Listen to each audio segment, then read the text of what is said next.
मेरे प्यारे दोस्त कैसे हो? सभी बढ़िया, सबको जयराम जी की जय माता दी। आज हम बात करेंगे 8.1। तो 8.1 की चौथी पांचवी क्लास है और इस क्लास में छठवें और सातवें सवाल को क्लियर करेंगे। सातवां नहीं हो पाएगा पर छठवां आपको अच्छे से समझ लेना है, ठीक है। देखते हैं, अगर हो जाता है तो करेंगे, नहीं तो फिर अगली क्लास में करते हैं। और आपको एक ही क्लास में पूरे क्वेश्चनों का सॉल्यूशन चाहिए तो एक बार कमेंट कर दीजिएगा, हम पूरे क्वेश्चनों का एक ही क्लास में सॉल्यूशन निपटा सकते हैं। तो मेरे भाई यहाँ देखते हैं, सवाल है यदि दिया गया है कोण ए और कोण बी न्यून कोण है। दो कोण दिए गए हैं, कोण ए और कोण बी न्यून कोण है, जहां cos ए बराबर cos बी तो दिखाया गया है, पर आपको दिखाना है कि कोण ए कोण बी के बराबर हो। तो सबसे पहले आपको कोण के गुण पता होने चाहिए। कोण में गुण क्या क्या होते हैं, खाने वाला गुण नहीं, वो गुण अलग से गुण होता है, ठीक है। गुण मतलब उसके भीतर क्या क्या गुण है, जैसे आपके अंदर क्या क्या गुण भरे हैं। जिसके बाद कोण ए और कोण बी तो आप दोनों देखते हैं, दोनों न्यून कोण है। सबसे बड़ी बात तो यही है कि दोनों न्यून कोण है, मतलब यहाँ पर दो कोणों के हमें चित्र बनाना पड़ेगा क्योंकि दोनों न्यून कोण है। तो यहाँ एक कोण इस तरीके से बना दिया और इसी के साइड में एक कोण इस तरीके से। तो आपको यहाँ एक कोण में दो न्यून कोण तो हो नहीं पाएंगे क्लियर, अगर हो तो जाते हैं, पर क्योंकि एक होता है समकोण और दो होते हैं न्यून कोण, पर आप एक में नहीं करना है, आपको दोनों में करना है। यहां से हम पी क्यू नाम दे देते हैं और यहाँ पर कोण ए बना देते हैं, यहाँ दे देते हैं आर एस नाम और यहाँ पर कोण बी बना देते हैं, ठीक है। नाम आप कोई भी दे सकते हो, इसमें कोई बिल्कुल दोहरा नहीं होगा चाहिए।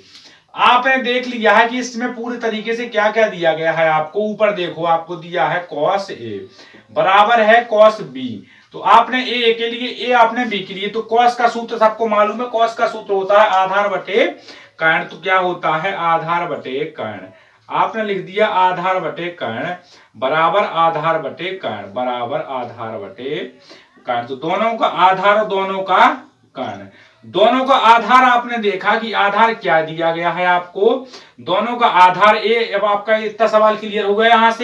यहां से आपने देखा कि इसका आधार है क्यू ए बराबर में, इसका बटे में क्या है पी ए, बराबर में आपको दिया गया है क्या, इसका आधार आपको दिया गया है एस बी बटे इसका आपको कर्ण मालूम है कि आर बी है। जे आपके दोनों जब बराबर हो गए, जब ये दोनों बराबर हैं और किसी कोण की समांतर रेखा अगर बराबर होती हैं और उसकी सम्मुख भुजाएं बराबर होते हैं तो उसके सम्मुख कोण भी बराबर होते हैं। यहां लिख लो, नोट करके लिख लो यहाँ चूंकि करके, चूंकि सम्मुख कोण, सम्मुख भुजाएं, जिसकी सम्मुख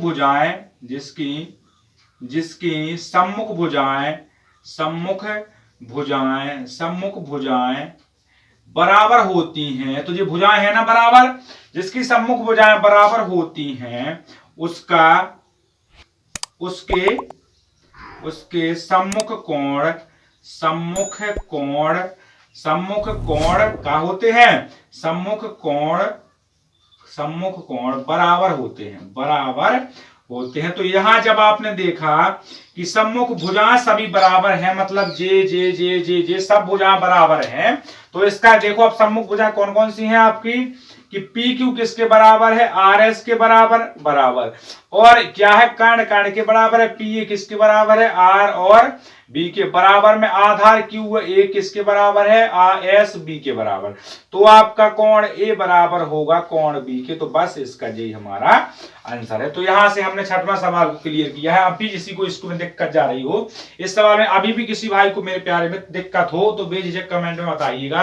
डिस्क्रिप्शन बॉक्स में ग्रुप की लिंक डली है, तो वहां ज्वाइन हो जाइएगा। उसके बाद वहां हम सभी चीजें क्लियर करते जाते हैं आराम से मेरे प्यारे में। तो ये चीज आपको समझ में आ चुकी होगी। तो मेरे भाई यहाँ छठवें सवाल तक छोड़ देते हैं, इसके बाद सातवां सवाल हम अगली क्लास में कवर करते हैं। तो मेरे प्यारे मित्र सभी को यहाँ तक रुकने के लिए दिल से धन्यवाद। जय हिंद, जय भारत।